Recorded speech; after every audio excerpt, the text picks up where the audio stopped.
first thing you need to make VR work is vision. If you can trick it, you can trick the rest of your brain and body reasonably well. But touch, that's something we do every day without even thinking about it. And when it's missing in virtual reality, it's one of the first things that you want. One of the main design goals for touch was that it give you hand presence, the feeling that your virtual hands are really your real hands, that they're there with you. We made hundreds of prototypes, refining on ergonomics, the types of inputs we had, the type of tracking that we had.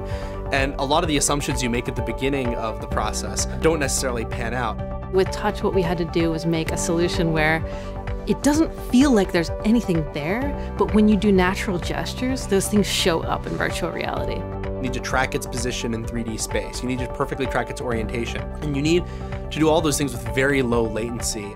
Some of the decisions that we made with touch, we weren't sure if they were going to work. And 300 prototypes later, many did not. It takes a while to find that right magic where you pick up the device and you pull a trigger and you're like, that's it. And getting there and really finding the way to make it work, it's pretty incredible. When we first got constellation tracking fully integrated and working, that just magic of one-to-one, your hand is interacting in the environment was an absolute breakthrough. So with hand presence, there's a real social element that comes in. And it's one thing to see somebody's head kind of move around, it's another thing when they can actually wave at you. The other person comes alive.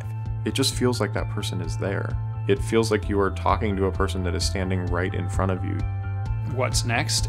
A lot of what's going to matter is actually what comes out of it. What have we enabled? And we're just scratching the surface there on the experience side. I'm really most excited about shipping this thing once we get hundreds of thousands of these things out into the world and developers are using them every day, and that we really see what we're capable of doing in VR. I think this is the golden age for VR, where a lot of people are going to make experiences that are just remembered. The first example of something that no one had seen before.